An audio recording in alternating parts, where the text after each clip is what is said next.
Chào các bạn, hôm nay chúng ta sẽ tới với chuyện Dũng sĩ Hetman tập 22 Báu vật của Arus. Chuyện do Hùng Lân phóng tác, được phát hành tại Việt Nam từ năm 92 tới năm 97. Sau khi rời khỏi trái đất thì chiếc máy định vị đã được lập xong. Chương trình nên Hetman đã quay trở lại Arus không mấy khó khăn. Vừa trở về thì Kip và Plan liền bắt tay vào việc tái tạo bộ não điện tử cho Hetman. Bọn robot đã phá hủy hoàn toàn nên chúng ta phải làm lại từ đầu, chắc nào cũng mất nhiều thời gian đấy. Con Hawk được phân công trực máy tại phòng điều khiển. Cậu yên tâm, tớ đã gài bộ phận phát sóng trên các anten. Nếu lão Koenig có máy phát sóng tàng hình nào khác thì chúng ta cũng không thể bắt cóc được nữa. Nếu thế thì cần phải ai trực, có ai làm hại chúng ta đâu. Tể tướng liền xen vào. Ấy vậy mà có đấy, vì quốc vương Arus ngày xưa có rất nhiều kẻ thù. Chẳng phải là ngài ấy gây chiến với ai, nhưng mà từ khi ngài chế tạo được ra Hetman thì ai cũng muốn cướp đoạt, nên là họ cứ coi ngài như là kẻ thù. Ngài có thể kể cho chúng tôi biết là những ai được không?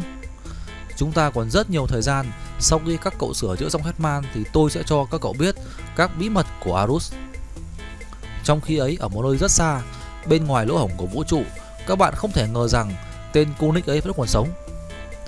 Chúng đã cướp được Hetman rồi. Ta sẽ không để yên cho bọn mày đâu. Koenig chạy như bay vào phòng điều khiển, định dùng sóng tàng hình để bắt cóc các bạn lần nữa. Nhưng trời ơi, bọn khốn ấy đã phá hỏng chiếc máy rồi. Koenig nén lại nỗi đau tức giận, ngày đêm âm thầm chế tạo một cái máy khác, cũng thu phát sóng tàng hình nhưng mà hoàn hảo hơn cả trước nữa. Một ngày kia, thành công rồi. Giờ đây chiếc máy này không những chỉ thu mà có thể phát sóng tàng hình được nữa. Lão bèn đứng trước máy. Từ nay ta đã có cách thoát khỏi lỗ hổng vũ trụ này được rồi. Sau khi chỉnh lại hướng đường đi của sóng cho đúng vị trí, lão bèn bấm nút. Một chùm tia sáng cực mạnh chiếu thẳng vào người lão. Trong phút chốc, lão đã tàng hình biến mất theo luồng sáng cực mạnh ấy. Luồng sáng ấy đi qua một trạm chuyển tiếp biến thành sóng cao tần, xuyên qua lỗ hổng vũ trụ và bay thẳng về hành tinh Arus. Sau đó, lão đã tàng hình tới nơi. Đúng là Arus đây rồi, quang cảnh không khác ngày xưa ta ra đi là mấy. Koenig xâm nhập vào Arus ở một nơi rất xa tại lâu đài, lên radar của các bạn không thể nào phát hiện được. Một hôm nọ, sau khi sửa chữa xong Hetman thì đã hoàn tất. Thưa ngài tể tướng, để bảo vệ Arus có kết quả hơn thì ngài không ngại kể cho chúng tôi các bí mật của Arus chứ? Có gì đâu mà ngại, tôi đã tin tưởng các anh từ lâu rồi. Ngày mai tôi sẽ đưa các anh tới tham quan một nơi bí mật, ngay cả công chúa Laura cũng chưa hề đặt chân bao giờ. Chà, nơi ấy có gì mà có vẻ bí mật nhỉ? Ở đó có một chiếc cổng trời thần diệu và có một chiếc chìa khóa vạn năng. Ồ, tuyệt quá, chúng ta cùng đi cả chứ? Không, tôi thích nghĩ là chỉ một mình anh và Laura đi thôi. Kip dùng chiếc trực thăng rồi cùng tể tướng và Laura lên đường. Chỉ sau một gần giờ bay, chuẩn bị hạ cánh thôi, gần đến nơi rồi. Ủa, giữa hoang mạc này à? Tể tướng gật đầu, không đáp, ra hiệu cho Kip đáp xuống một sa mạc hoang sơ. Bên cạnh những khối ấy có những hình thù kỳ quái. Kip, cậu có để ý đến khối đá lạ lùng kia không? Khối đá trong hình dạng như chiếc cổng ấy phải không? Đúng vậy, đó chính là chiếc cổng trời thật là kỳ diệu. Ở giữa là một khoảng trống kỳ lạ. Khi chìa khóa vạn năng đưa vào đó thì nó sẽ hiện ra một quang cảnh nào đó mà mình muốn đến. Ngày xưa quốc vương Arus thường xuyên đi đây đi đó bằng cách này. Kỳ lạ thật, tại sao lại có thể như thế được? Để tôi giải thích cho anh nghe. Ví dụ như là anh muốn trở về Garrison, anh cầm chiếc chìa khóa chĩa vào cổng trời, trong đầu anh nghĩ tới nơi mà anh muốn đến thì hình ảnh của Garrison đã hiện ra, biến thành các xung điện truyền vào qua não của anh và truyền xuống tay cầm chìa khóa. Thế là chĩa vào chiếc cổng trời hiện lên hình ảnh của Garrison, anh chỉ việc bước qua là xong. Thật là lạ lùng, chuyện như thần thoại. Nếu không có chiếc chìa khóa thì sao? Phía bên kia chiếc cổng vẫn là bình thường, không có gì thay đổi khác cả. Quốc vương đã sáng chế ra chiếc cổng lạ lùng này à? Không, đây vẫn là một bí ẩn của thiên nhiên mà chưa ai có thể lý giải được. Sợ mọi người phát hiện nên quốc vương đã cất chiếc chìa khóa vào một nơi bí mật. Quả thật, đây là một báu vật còn quý hơn cả một phi thuyền vào không gian.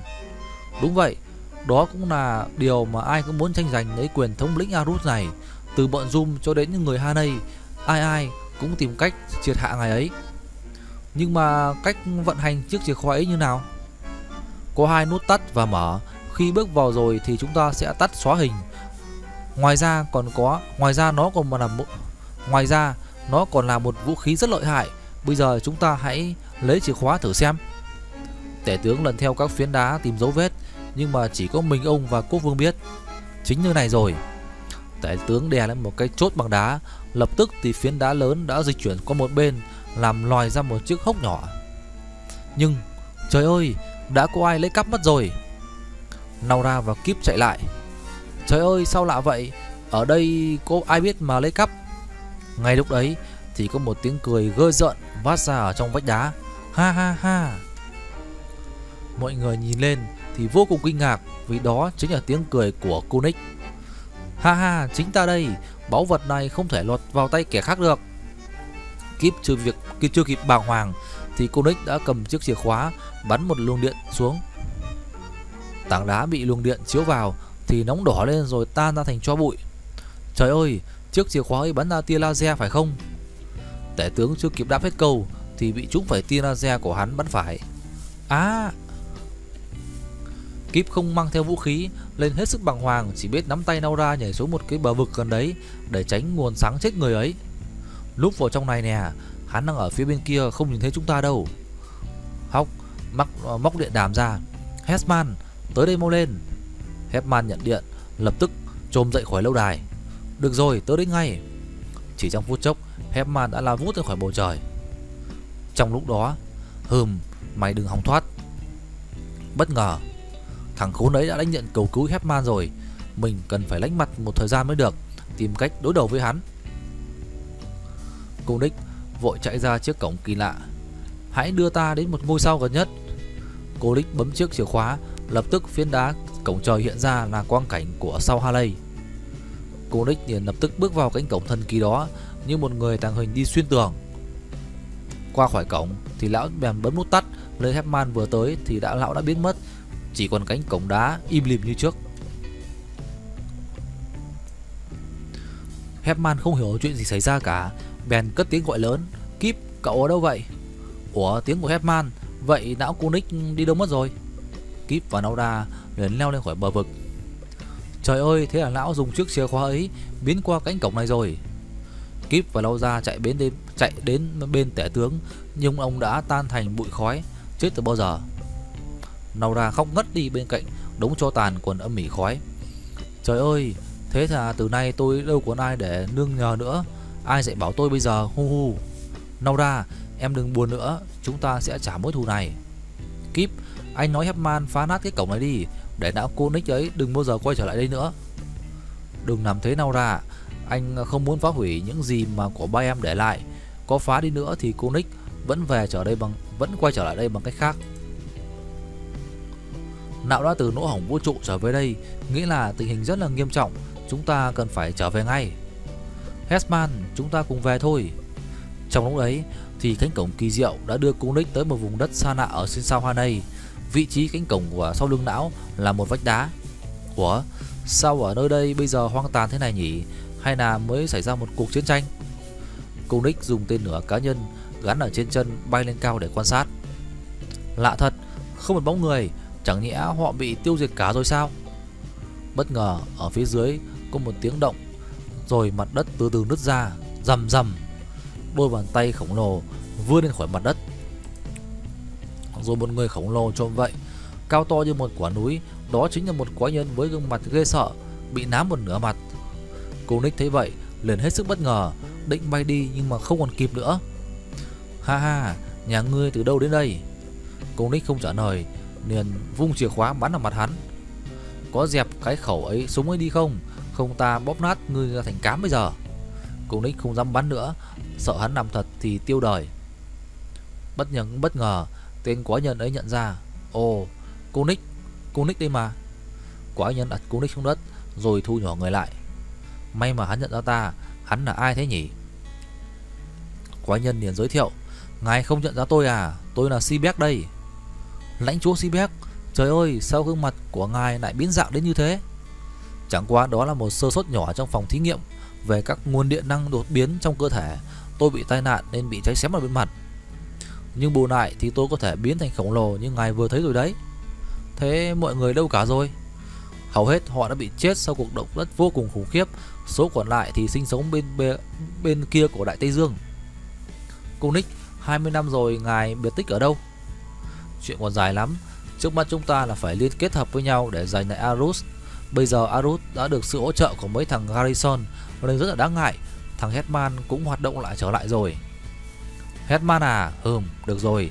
Tôi có sức mạnh, ngài có đầu óc. Chúng ta sẽ kết hợp với nhau thì sẽ thắng được nó. Thế gia đình của ngài bây giờ ở đâu? Tôi chỉ có một đứa con gái, thế nhưng nó đã biến mất gần 1 năm nay rồi, trước ngày xảy ra trận động đất. Hãy quên mọi chuyện buồn đã qua đi. Bây giờ chúng ta sẽ trở về Arus để trả mối hận năm xưa với quốc vương. Nhưng mà chúng ta đâu có phương tiện để trở về Arus. Ngài đừng lo, đây là báu vật của quốc vương Arus. Nhờ chiếc chìa khóa này mà chúng ta có thể đến Arus nhanh như một cơn gió. Khi ấy tại Arus thì sau khi mai táng hài cốt của tể tướng, Kip cùng các bạn đặt các hệ thống ngầm theo dõi trước cánh cổng. Nếu lão ấy trở về thì chúng ta sẽ nhận ra ngay. Nhưng mà từ bên kia cánh cổng thì lão cũng sẽ trông vào chúng ta. Cậu đừng lo, chúng ta sẽ phục kích quanh các mỏm đá, làm sao mà lão nhìn thấy được. Các bạn đã đoán đúng. Khi ấy ở Hanei, cô Nick đưa Seaback đến vách đá hôm trước. Chúng ta phải kiểm tra lại vì bọn chúng có thể chờ sẵn ở bên kia. Ngài nói sao? Sau vách đá này là Arus à? Đúng vậy, nhờ báu vật này mà ta được mở được cánh cửa thần diệu xuyên qua không gian. Xem đây nè.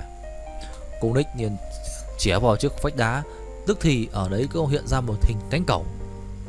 Ở phía sau cánh cổng là quang cảnh của Arus hiện lên rõ một. Không có đứa nào bên ấy cả, chúng ta có thể xâm nhập được rồi. Cứ việc bước vào vách đá à? Vâng, ngài hãy đi theo tôi. Cô Nick và Seaback nên bước vào vách đá như là một người đi xuyên tường. Quả nhiên, phía bên kia cổng là Arus. Xong rồi đấy, ngài thấy chưa? Chúng ta đã đến Arus còn nhanh hơn cả ánh sáng nữa. Ồ, quả đúng đó là một báu vật vô cùng quý giá. Khi ấy, phía trên các mỏm đá, suýt, chúng đến rồi kìa, sắp vướng vào bẫy rồi. Ai đi chung với lão vậy cả? Seaback và cô Nick vừa đi được vài bước thì sụp xuống cái hố sâu do Gatco độn thổ tàu sẵn hôm trước. Các bạn theo 2 mũi tấn công chạy ra, cầm súng thuốc mê chạy đến, phải cố bắt súng của chúng. Kip và Hawk đến bên miệng hố định bắn thuốc mê xuống. Cô Nick, phen này thì lão đừng hòng thoát. Bất ngờ một tiếng âm khủng khiếp vang lên. Seaback đã biến thành khổng lồ trồm dậy, làm đổ cả cánh cổng trời, và các bạn cũng bị sức ép đẩy văng ra xa. Sự việc diễn biến quá nhanh làm các bạn hết sức bất ngờ. Trời ơi, tên khổng lồ ấy là ai vậy nhỉ? Song Gatco cũng nhanh nhẹn biến thành khổng lồ để đối đầu với hắn. Kia ai? Seaback cũng nhanh nhẹn không kém. Hai nguồn điện chạm vào nhau nổ tung ầm. Thằng tóc đỏ này cũng có nguồn điện y như mình. Bây giờ Hetman biết rằng có biến lên bay khỏi Arus, lao đi như tên bắn. Khi ấy Seaback cùng với Gatco lao vào tấn công nhau quyết liệt. Cô Nick cũng dùng chiếc chìa khóa bắn ra tia laser để tấn công Kip và Hawk. Các bạn phải dùng súng điện quang để đối đầu với hắn. Cậu bắn yểm trợ cho tớ vòng qua bên kia tìm cách bắt sống hắn nhé. Kip nói xong liền lao đi. Song cô Nick vẫn tấn công dữ dội nên Kip phải né tránh rất là vất vả. Trong lúc đó thì các đòn tấn công quyết liệt của Gatco và Seaback cuối cùng cũng đã đối sức. Từ xa thấy bóng của Hetman bay đến thì hắn lại càng hoảng sợ hơn.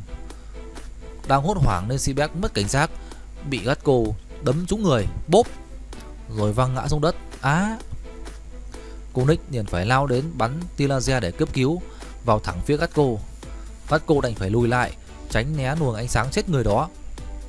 Lúc ấy thì Hetman cũng vừa đáp xuống. Hetman dùng gươm ánh sáng ra cản tia laser lại. Kip cũng nhanh nhẹn chạy vòng ra phía sau của cô Nick.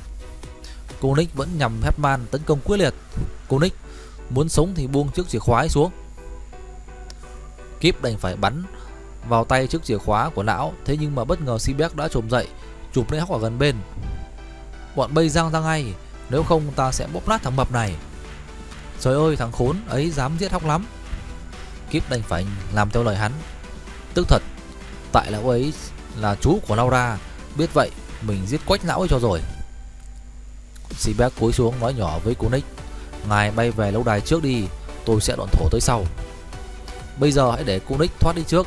Nếu bọn Bay đuổi theo, ta sẽ giết thằng mập này ngay. Các bạn đừng sợ, hắn không dám làm gì tớ đâu.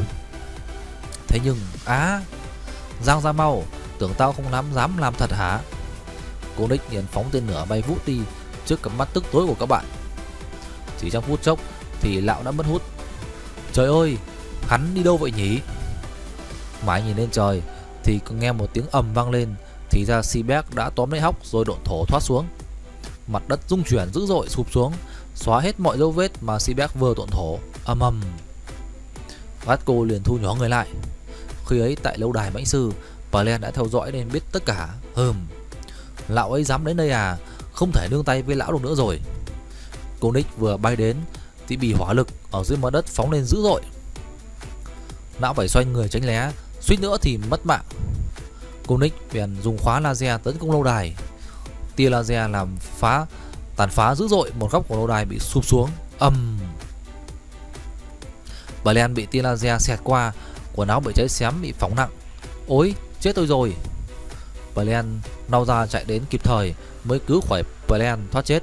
Xong thân hình của Plan đã bị phỏng lên kêu la rất là đau đớn. Chị Ianda ơi, đến đây phụ tôi một tay. Nhưng Ianda chưa đến thì Kunik đã xuất hiện. Ngồi im đó, Naura.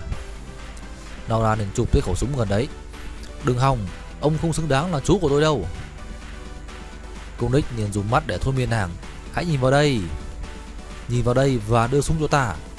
Naura liền làm theo lão như một cái máy. Ianda vừa chạy lên trông thấy thì lùi lại, lúp sau một bức vách. Hắn thôi miên Ianda. Được rồi, tiếc là mình không còn nguồn điện năng trong người nữa, phải tìm cách khác thôi. Kunik đưa Naura ra khỏi đại sảnh.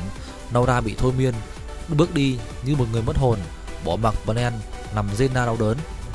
Kunik vừa khuất bóng thì Ianda liền lao đến bên Plan. Trời ơi! Đoạn nhanh xốc Plan dậy, rồi dìu Plan vào trong những ngõ ngách của lâu đài. Khi Hetman quay trở lại thì trời ơi, não Kunik ấy đến trước chúng ta rồi. Kip và Gatco nhanh chóng chạy vào đại sảnh. Mọi người đâu cả rồi? Sao lại vắng lặng như thế này? Bất ngờ bên trong đại sảnh một tiếng cười vang ra. Ha ha, trời ơi, Naura. Trước mặt Kip, Naura bị thôi miên đứng im trong một pho tượng. Kunik đứng bên cạnh nàng, tay cầm chìa khóa chiếc laser chĩa thẳng về phía trước. Kunik, ông muốn gì? Nếu ngươi muốn cho Naura được yên phận thì hãy giao cho tay Hetman. Tất cả lũ của chúng mày phải cút về Garrison ngay lập tức. Nếu vậy thì hắn sẽ súng thống lĩnh vũ trụ và gây nên không biết bao nhiêu tai họa không thể được. Kip bèn chần chừ tìm cách đánh lạc hướng. Thế còn những người bạn của tôi thì sao? Ta sẽ điện cho Seabass thả hắn ra cho các ngươi. Kip vừa kéo dài thời gian vừa tiến đến gần, tìm cách cướp lại báu vật mà hắn đang cầm. Mà lão Seabass ấy ở đâu mới được chứ? Ông ta đang dọn thổ tới đây. Nhanh như chớp, Kip lộn nhào 3 vòng trên mặt đất rồi rút súng. Nhưng Kunik đã nhanh hơn, đưa Naura ra chắn ở phía trước rồi làm giá đỡ phóng tia laser về phía Kip. Sự việc diễn ra hết sức nhanh chóng nên không ai để ý rằng Gatco đã tàng hình từ lúc nào. Vứt súng xuống, nếu không ta sẽ giết Naura ngay. Kip đành bất lực vứt khẩu súng xuống đất. Bất ngờ Kunik mới phát hiện ra là Gatco biến mất. Lão mới hốt hoảng nhìn xung quanh. Còn thằng tóc đỏ kia đâu rồi? Làm sao mà tôi biết được? Kip biết Gatco đã tàng hình thì mừng lắm, bèn thử dụ hắn. Kunik, có việc gì mà ông lại thù hằn như vậy? Chúng ta hãy thương lượng để đổi đến hòa bình. Kunik sợ Gatco hiện hình bất ngờ, bèn khó đối phó thì kéo Naura chạy ra bên ngoài rồi hét lớn. Bọn Garrison chết tiệt, phải tiêu diệt chúng mày chứ cần gì thương lượng. Vừa nói xong thì hắn đã bắn tia laser vào Kip, nhưng Kip đã vội vàng tránh được. Kunik kéo Naura ra phía Hetman định cướp lấy. Kip lúp bên phía trong móc điện đàm ra. Hetman, cậu khoan hành động, coi chừng nguy hiểm cho Naura đấy. Hetman nhận điện, đứng im không nhúc nhích. Kunik vừa kéo Naura đến chân Hetman thì Gatco bất ngờ hiện hình sau lưng lão.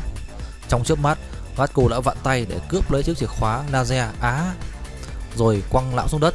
Kiai! Kunik vừa dập đầu xuống đất nên Naura mới thoát khỏi cơn thôi miên. Gatco thấy vậy thì đã tung mất chiếc chìa khóa cho laser lại cho Kip. Kip, cầm lấy này. Song kíp chưa kịp chụp lấy thì có một tiếng động mạnh mang lên. Seaback đã xuất hiện trồm dậy từ phía lòng đất. Chiếc chìa khóa laser bị quăng sang một bên. Kíp nhìn thấy nhưng không thể nào chạy qua lấy được. Gatco định biến thành khổng lồ nhưng không còn kịp nữa vì Seaback đã vung tay kia chụp lấy. Ha ha, ngươi không thể biến thành khổng lồ được đâu, vì ta đã trung hòa nguồn điện năng đột biến của ngươi rồi, ha ha. Gatco không tin người lời hắn thì thử dùng điện năng gồng mình biến thành khổng lồ, nhưng mỗi lần thử như vậy thì điện năng lại bị hút vào trong tay hắn. Kia ai? Ha ha, bọn bay cùng đường rồi, ngài Kunik hãy tiêu diệt bọn chúng đi. Kíp bất kể sống chết lao tới hét lớn. Kunik chưa kịp trồm dậy thì Kíp đã bay tới chụp lấy chiếc chìa khóa laser. Đứng im, bảo Seaback thả hai người kia xuống đất, bằng không tôi sẽ bắn ông tan xác. Ông biết tác hại của tia laser này rồi đấy. Được rồi, Seaback thả chúng xuống. Seaback liền đặt Hawk và Gatco xuống đất, nhưng nhanh như cắt, lão dùng chân đá mạnh vào Kíp và các bạn. Bàn chân khổng lồ của hắn quẹt ngang qua người Big Kíp từ tứ phía. Hessman tấn công. Bộ não của Hessman lập tức hoạt động, chập tay lại, rồi rút gươm lao vào Seaback. Kunik thấy vậy thì hoảng hốt lùi lại phía sau. Trời ơi, thì ra thằng robot ấy hoàn toàn tự động và nghe theo lời chúng nó. Thế mà từ trước tới nay ta cứ tưởng là phải có người lái chứ. Kunik hèn nhát bỏ mặc Seaback dùng tên lửa bay đi tháo chạy một mình, không màng chiến đấu nữa. Lúc ấy Seaback mãi giao chiến với Hessman nên không thể để ý. Nhưng mà Kíp đã nhìn thấy lão già ấy nhát chết bỏ chạy rồi kìa. Phải trả thù cho cái chết của tể tướng. Khi Kíp bắn tiếng laser trên bầu trời thì Kunik đã bay xa nên luồng laser không còn chính xác nữa. Gatco vội bay lên bầu trời để mình đuổi theo lão cho. Nhưng đã trễ vì Kunik đã đến tọa độ phát sóng lúc trước, tăng hình trở về lỗ vũ trụ. Gatco đến đây chỉ là một thấy chùm sáng nhỏ. Mình chậm mất rồi.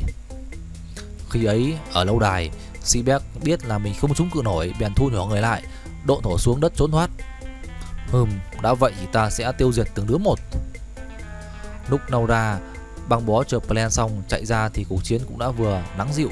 Các bạn liền trả lời: tức thật, quá nhờ Seaback ấy đã trốn thoát mất rồi. Nghe tên Seaback là tên của cha mình, Ienda nhìn hốt hoảng. Các anh vừa nói tới tên quá nhân nào vậy, chứ không phải Kunik à? Không, hắn ta là Seaback, bạn của não Kunik, chẳng biết là từ đâu đến nữa. Đang phân vân thì Seaback đột ngột trồm lên từ lòng đất. Phải tiêu diệt bọn áo đút chúng mày. Vừa nhận ra đó chính là cha của mình thì Ienda lao đến che chắn cho các bạn rồi hét lớn: Cha ơi, dừng lại, con đây mà. Nhưng mà không còn kịp nữa, Seaback đã phóng ra một nguồn điện chết, không thể nào thu hồi lại được. Chết này. Một tiếng nổ vang lên, Ienda đã hy sinh, hứng chọn nguồn điện để cứu các bạn. Lúc ấy Seaback đã nhận ra thì quá muộn. Trời ơi, Ienda, con gái của tôi. Seaback gầm lên đau khổ. Chỉ vì nghe lời lão Kunik hèn nhát kia mà tôi đã tự tay giết con gái mình. Tôi không còn xứng đáng để sống nữa. Sự việc diễn ra quá bất ngờ, các bạn chưa kịp ngăn lại thì Seaback đã tự xáo trộn các nguồn điện trong người, rồi làm cho nổ tung, rồi hy sinh theo con gái. Sau đó các bạn tổ chức tang lễ cho hai người với niềm xúc động vô tận. Hai cái chết bi thương này khiến cho chúng ta căm thù lão Kunik và mọi âm mưu toan tính ngông cuồng của lão. Chắc chắn lão sẽ phải trả giá cho sự hy sinh này. Hết. Mời các bạn đón nghe tập tiếp theo, truy tìm tội phạm.